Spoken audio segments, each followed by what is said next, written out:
Well, I'm going to speak today about morphic fields. And morphic fields are the organizing fields of self-organizing systems at all levels of complexity.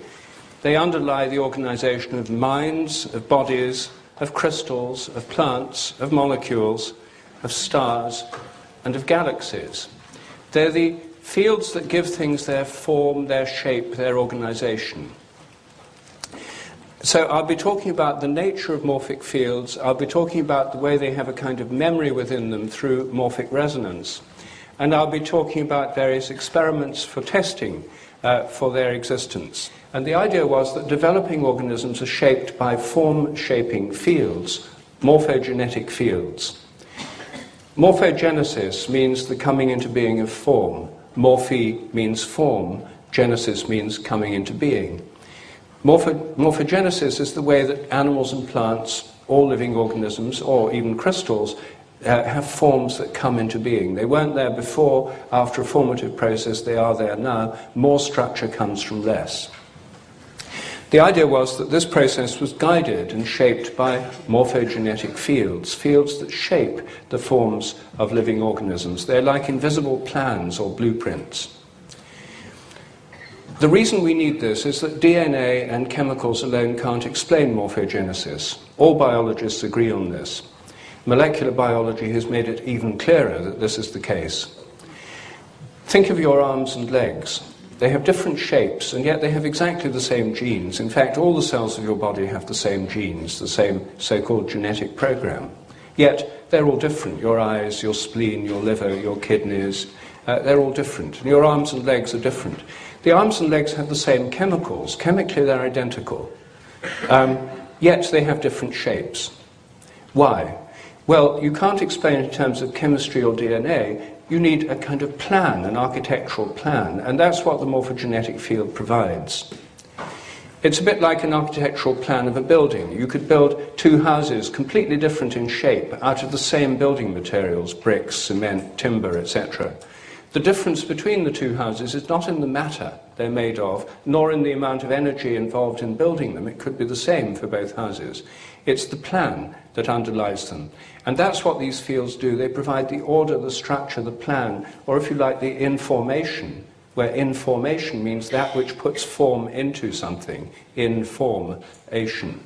That's what the fields are doing. The other important general point about fields is that they're hierarchically organized.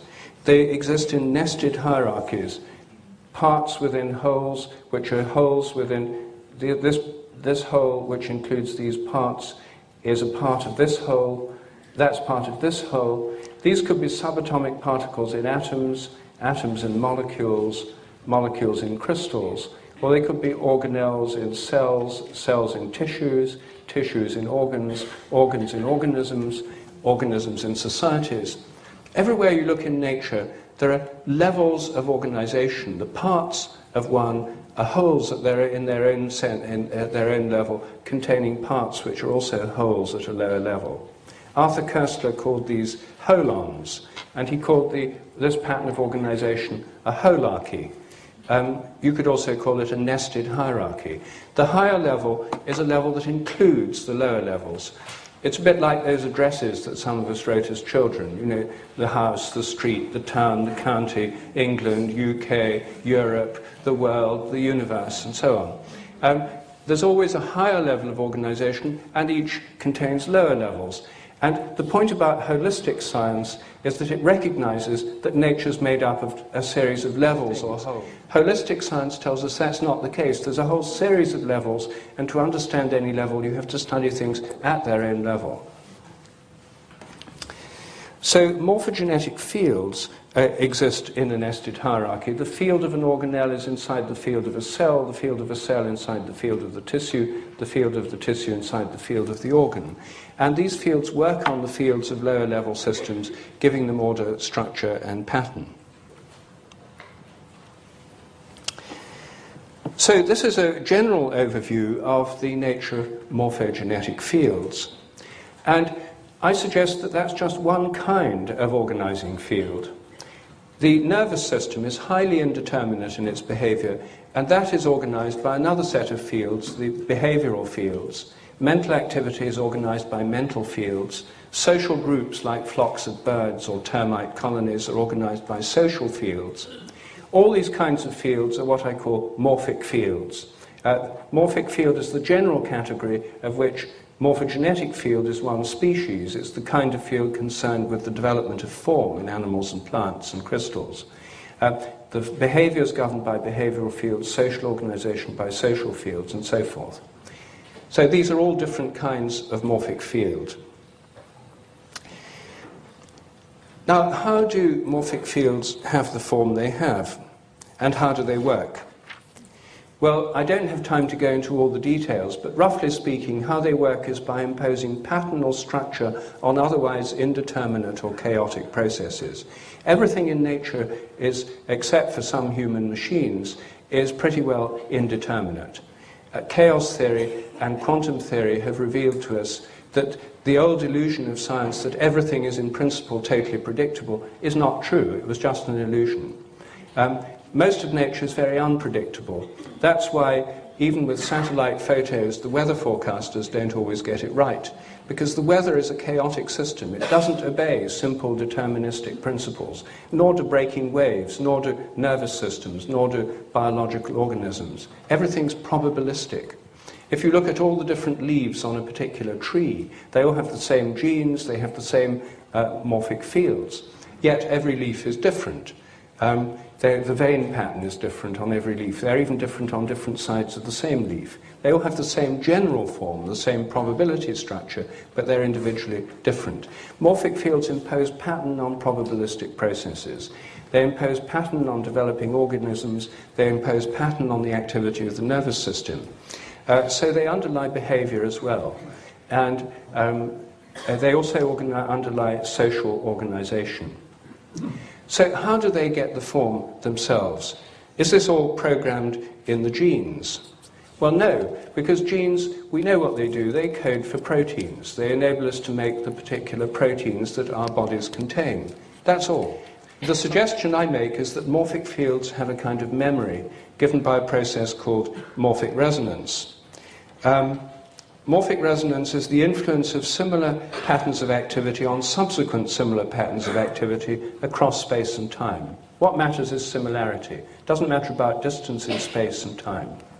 Anything that's happened before in a self-organizing system will make it easier for that to happen again. So there's a kind of collective memory in every kind of thing. Each species of plant has a kind of collective memory. Each species of animals has a kind of collective memory, a memory of form, of the way the organism develops, and of behavior. The collective memory of animals are their instincts, their inherited patterns of behavior. And we, of course, have a collective memory as well. It's what Jung called the collective unconscious. So this collective memory is a key feature of all of nature. The whole of nature is really a matter of habit. And I see the so-called laws of nature as more like habits. Well, I'll just end by saying that what I've been talking about, morphic fields, is really a way of looking at the way things are organized. These organizing fields with a built-in memory are part of this larger shift to a field paradigm, which Lynn has written about and which we're all talking about this weekend. They're the fields of organization that make systems at all levels of complexity what they are. They underlie our mental activity, our behavior. They connect us with each other and with the environment. They connect members of social groups in animal societies. They connect different parts of the body.